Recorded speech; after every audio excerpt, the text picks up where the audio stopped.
Welcome back to the SoBet Scoop, episode 124. Today it's just me, my Gutsy Picks Cash, with my boy Kenny. Kenny, how you doing today, my man? What's up, baby? What are you sipping on there? Little hazy little thing. Little hazy IPA. You know what? I just thought about? I don't know why that just made me think about this. Our boy DB. Shout out our boy DB. Oh, It's yeah. his birthday. Oh shit! I didn't text him. I'm going to text him right now. Wow. You know what? Hand up. I gave him a call earlier. Talked to him. Had a great conversation. You're a better friend than me. Oh yeah. I like to point it out. Bryce, what are you doing back there on your phone? I'm texting him as well. Okay, all right, sure. No, listen. Everyone deserves to get a good happy birthday on their birthday. So shout out DB. Shout out his family. I think they're going skiing in 2 weeks. Good for them. I told him, you know what? Me and Bryce, we might be going skiing when we get back. Are you a skier, Kenny? I'm a snowboarder. You're a snowboarder. Okay. All right. Do you shred? Is that what they say? I'm all right. I don't go anywhere near like the terrain park. I don't really. I'm not much of a trickster. But yeah, you put me at the top of a double black, I'll find my way down. That is such a funny thing to say. I tell you right now, I wouldn't. I would probably find my way down, but it would be like I'd have to ride that thing like a sled probably at some point. I've only skied one time in my life. It was 10 years ago, and it was a disaster. But I started out skiing. Like I didn't do it too much growing up, and then kind of picked up snowboarding a little bit during high school. And for as little as I get to do it, I think I'm above average. I can hold my own out there. Sure. I might have to go skiing just to see if I can just kind of get back on them things and really get going. But shout out to everybody that's rolling in here. Gutsy turns 32 next week. I turned 29. Okay, we're not 30 yet, but appreciate you, chums, I guess. Moving on to the football game tonight, though. The Denver Broncos take on the Chargers. This is kind of a big game for me in a way. I really don't care. I just need one of the two teams to lose because that keeps the path open for my sweet Miami Dolphins. What was that, Kenny? I'm just laughing. I'm laughing. There's a path, right? There's a path. You can see it. It's shoveled off. It's got like a little layer of snow over top of it. You can kind of tell, all right, that's a path I can walk down. There's a path to me benching 300 involving steroids and 3 years of protein powder. It doesn't mean there's not a path. It's a very unlikely path. It's a bumpy path. I didn't say it was the cleanest path. You're kind of looking over your shoulder the whole time. You don't know what neighborhood you're in. It's kind of one of those paths, but it's a path nonetheless. And I'm just happy that we have one because the way this season has gone, it's been a nightmare. I've lost sleep over it. I've had to do some of the worst things you could imagine. I had to ride a Greyhound bus for 36 hours. That's brutal. It was horrible. So I've been through it this season, and the Dolphins, it's like they don't even give a fuck. But like I said, I just need a team to lose tonight, but we're just looking at the side perspective. Who's going to cover the game? Who's going to win the game? Kenny, who you got tonight? This is a tough one, man. So this is, you could argue this is like borderline a playoff game. Stakes are slightly lower just because I know like right now the Chargers are they hold the 7th seed, which is the last playoff spot in the AFC, and they've got a 2-game cushion over your Dolphins, over the Bengals, and over the Colts. I'm not sure about tiebreaker situations, and then you got Denver 1 spot higher. So like obviously it's a huge game, but neither team is dead if they lose. But again, divisional game, playoff implications, and I really just, for lack of better words, like two just confusing teams. Broncos have been punching above their weight class seemingly the entire season. The Chargers can't seem to buy a break on the injury front, and every time they get a little momentum, something bad happens. Like they were rolling before Dobbins got hurt. They haven't been able to run the ball since. Yeah. You don't know what version of Quentin Johnston you're going to get. So all in all, I think this is a pretty tough game to feel confident on either side. I think if I had to go, I'm probably just taking the points with Denver. I think they're the more complete team. They just got the juice right now. And if the Chargers were healthier, I think they'd be a bit of an easier click. But again, the running game has been shitty. They're missing some guys on defense. And Herbert with that ankle, man. When they were in that good stretch where they were just rattling off wins, he was doing a lot with his legs. And I just don't know what the mobility is going to be tonight. So on the side front, I think I lean Denver here. Yeah, it's like Justin Herbert. It feels like anytime he gets sacked or tagged, it almost makes me cringe. It's kind of like Tua. Like when Tua And once again, Tua last week had a moment where he ran and dove head first. And I'm telling you, when that happens, I can't even watch. I'm telling you. Neither can the announcers. Like every time watching their games on TV, even if you catch a glimpse of it on Red Zone, like it is an awkward watch. He leaves the pocket and everyone just goes. God. It's crazy how he doesn't know how to run. Now it's to the point to where he wants to prove a point. He's like, he's like, fuck everybody. Like, you guys all think I'm just going to dive forward. Like, he doesn't slide. He dives. And he's made it pretty well known that I don't want to be the guy known for playing scared of concussions. I don't want to be the poster baby for concussions. So he's almost trying to, like, put himself in more risk. So then that way, if it doesn't happen, then he looks better. I don't know. It's fucking crazy.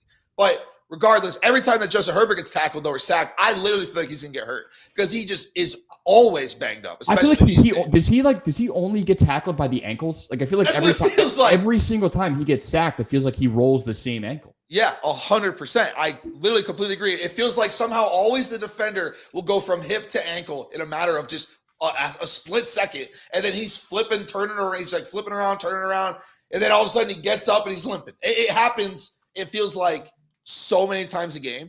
And you're 100% right. They literally can't run the ball since they lost J.K. Dobbins. I mean, Gus Edwards looks I can't even explain how bad it just look. It's horrible to watch, okay? And then on the Denver side, Bo Picks, though, I mean, obviously they've gotten way better since they lost to the Chargers that last time at home. Bo Picks has finally been having some turnovers problems over the last month, basically. And if he's gonna have some troubles this game, it's gonna be against that Chargers defense because they've actually been all right so far this year. Obviously, you already know how Jim Harbaugh likes to coach his teams. You know what kind of clubs he likes. He just can't fucking run the ball right now, so I'm sure he's losing sleep over it. This is probably going to be a game where Justin Herbert throws a shit ton tonight. I have a lot on some props on some wide receivers on the Chargers roster. I think it's actually going to be maybe even a shootout tonight, dare I say. I think it could be a game where there's just so many passes that it leads to a lot of points. I actually lean the Chargers here, especially because there's that random stat. Not that I'm a huge trends guy, but rookies are 8-20 on road Thursday night football games. I kind of understand it. The home advantage is not very massive for the Chargers anyways. But I actually think the Chargers could get done this game, and I lean their side, but I agree with you at the end of the day. I can't bet anything in this game. I'm with you though. I think on the total side, I think I lean the over here too, and it's almost counterintuitive because I think both teams are going to have trouble running the ball. If you're having trouble running the ball, it makes your offense a little clunkier, makes it tougher to put points on the board. But I think both teams are going to just overly commit to the pass. Like Knicks might throw 45 times tonight, and if that's the case, man, like even on drives that get stalled out, incompletions, lead the clock stoppages, lead the longer games, and I think it could be one of those sort of just sneakier shootout type games. And usually those are the types of games that I tend to buy. I think just overall like a little more stock. I didn't do it tonight just because I just think there's too many question marks across both sides. Like the name I keep seeing on the Denver side with Jaleel McLaughlin out, is it like finally Audric Estime time? And I've gone down that road too many times. I'm not doing it tonight. Naturally, tonight's going to be the night. I just have no trust in what Sean Payton is going to do with that backfield. And again, I think because both teams are going to struggle to run the ball, if we're getting into props, like my favorite prop, I right now I have one guy that I bet on tonight. I bet him for yards, touchdown, 2 touchdowns, and then like a sprinkle on a masterclass. Sure. Devon Vele, I did over 3.5 receptions. I took him for a touchdown. The mandatory donation, even though it's not happening, on 2. And then on, I don't know if you have it in Tennessee. Do you guys have like the Your Way function on FanDuel? It's where you can like customize the props even more. I just saw it in PA for the first time. I know a couple of states had it. We ain't got that. It just allows you to like get weirder with the SGPs. So I did like a Devon Vele, I think 7 catches, like 103 yards. It's like 40-1. Obviously, like we're betting very little on this. We're not getting insane, but Devon Vele is the only guy I've got action on it. He's second on the team in terms of wide receiver snaps the last 5 games. Courtland Sutton's number 1. He's 2. Has cooled off a lot the last couple of games. Again, snaps are there, routes are there. He just hasn't been getting targeted as much. It's been kind of the Marvin Mims uptick is kind of eaten to that a little bit. Yeah. I just think, look, he's still out there. He's getting open. Separation score is good. He ate when he played Denver. When he played the Chargers. I think it was like his second career game back in like week 5 when they played. So I just think you're getting a decent dip on him this week because of his lack of production the last 2 games. So Devon Vele is like the only guy that I have any action on so far. This might be the most boring show in the history in all 124 episodes of this show. Oh, is that where I don't max play stuff a lot. I have a max play tonight. I bet it last night, and it's Devon Vele over 2.5 receptions at -152. It had to be the most outrageous line. And if you think that I didn't sprinkle a ladder here, you're out of your fucking mind. I think Vele has a massive night tonight. I think that when I was just saying too about that 8-20, that random 8-20 record for rookies on Thursday Night Footballs on the road, to just completely get rid of that, Sean Payton has been one of the best coaches on the road. And he's I think he actually hits it like a almost 65% ATS and just over his career on the road. Okay. I think Vele is going to be such a massive part of tonight. I mean, he's like you literally said, there's nothing else I can say. Everything you said is exactly why I took him. Even last week, that was his worst game of his career. Okay, he only had 1 target. He still had basically the same route share, basically the same snap share. The guy's out there a ton, still running meaningful routes. And I think they're going to throw the ball, like you said, maybe 45 times tonight. Like Bo Picks might throw the ball 40 fucking times tonight. And Vele's going to get 3 balls somewhere in the middle there. I love Vele over 2.5.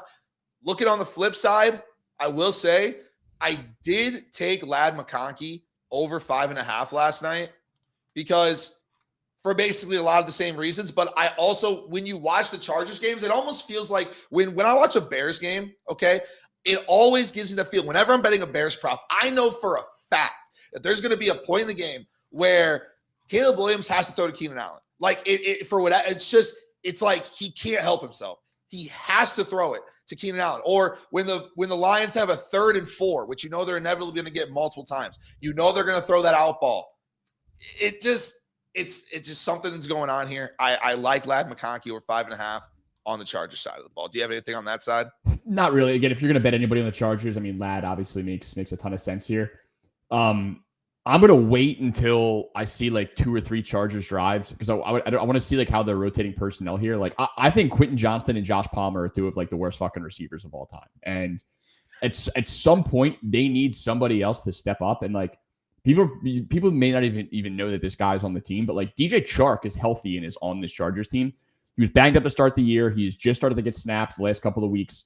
And like Harbaugh's been asked like point blank, like, hey, is it like a conditioning issue? Are you just getting him up to speed? And he's like, no, like everyone's good. And we're playing the guys that deserve to be out there, kind of just taking a shot at him. I just don't know how much longer he can watch Quentin Johnston drop passes. Meanwhile, Chark catches everything that comes to him, albeit limited targets, but he's catching everything. He's got downhill speed. Like there's nobody else outside of Ladd that is like even remotely scary for opposing defenses. So if on the opening drive, I'm just going to be intently looking for DJ Chark's jersey number. If he's out there for like, every 2 out of 3 snaps, I'm going to live click him for a TD. He is the only Charger I think I'm going to go near. Again, the Gus Edwards, Kamani Vidal. I mean, I would pick Kamani over Gus, but I don't really want to go either. Stone Smart's been eaten lately, but Hayden Hurst is back tonight. What does that do to Stone Smart's overall route share and things like that? I just don't really know. And then again, Ladd's obvious, but you're at this point, you're drinking the juice on all of his props. So quite literally. And it pretty much came down to also the fact that, Stone Smart, him having like his career best game last week, it almost drove a lot of Chargers lines down. Even Josh Palmer's line back down to 2.5. I think it's been 3.5 for maybe the past 3 weeks, maybe even the past 4. I'm not really sure, but I know that Josh Palmer's went down to 2.5, and I would never touch Quentin Johnston ever again. I took him a couple times early in the season, and that guy stinks. It's absolutely unbelievable. And you feel bad, man, because he was bad last year. He had a really great start to the season, and then he had that one really, really bad. Was it the Baltimore game? I think, because I know it was a primetime game where I think he had like 4 or 5 drops, and then he's been okay since. I think he scored since then, but he's just not the guy. Like even on some of the incompletions, like he doesn't play good, defense as a wide receiver on like contested balls. There's just nothing really all that special about the dude. So 100%. Apparently DJ Chark hasn't looked all that good in practice, I guess, even though they're not playing him. But let me just tell you what number he is. I Actually, I had this written down earlier. Yeah, I don't even fucking know. He is number 9. So number 9, DJ Chark. First Chargers drive. If number 9 is on the field for the majority of the drive, I'm going to go live bet him immediately. I think he's like 850 now. I just don't want to click it, watch him not play for the first half, and then it's 18-1 at halftime. And I'm like, all right, well, hopefully he sees the field soon. So I'm going to wait on DJ Chark, but if I bet a Charger, it will be him. We'll see. Yeah, because if there's going to be a lot of touchdowns tonight, even it's just going to naturally be passing touchdowns because the run games are just not talented enough to really get them in there. I mean, Williams, maybe, especially if they're close, but I think it's just going to be so many passing touchdowns tonight. I'm waiting for the whole world because I think FanDuel even tweeted out like Aldrich Estime is the most popular TD better. I'm telling you now, dude, they're going to get to the 1 yard line. They're going to give it to Javonte twice. He's going to get stuffed twice. They're going to put Estime in there, and then they're going to do a fullback handoff to Michael Burton. And just shock the world. Or it's going to be fucking Blake Watson, whoever the hell that is. Like just right, some fucking random dude. Who actually just it was what's his face from the Bengals? Why am I forgetting his name? Henderson, right? Wasn't it Henderson who caught the touchdown this weekend? For who? Who are you talking about? The Bengals. Their right end. It wasn't Henderson, but it was a defensive player. Hawkinson, or not Hawkinson. What the fuck was his name? Why am I blanking on his name? Count the 5, 4, 3. Hubbard? 2. Hubbard. Was it Hubbard? Yeah, Sam Hubbard. Sam Hubbard. And he got hurt. He got hurt on that play.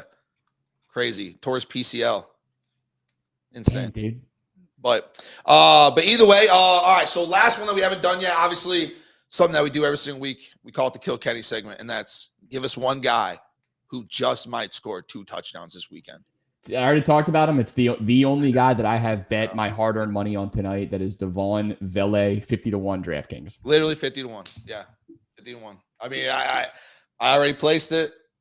I'm not staying away from it. And like I said, this might be the most boring episode in all hundreds because we are literally on the same side of everything. I couldn't believe it when you said Vele. I mean, it's literally that is the only guy to really hammer home tonight.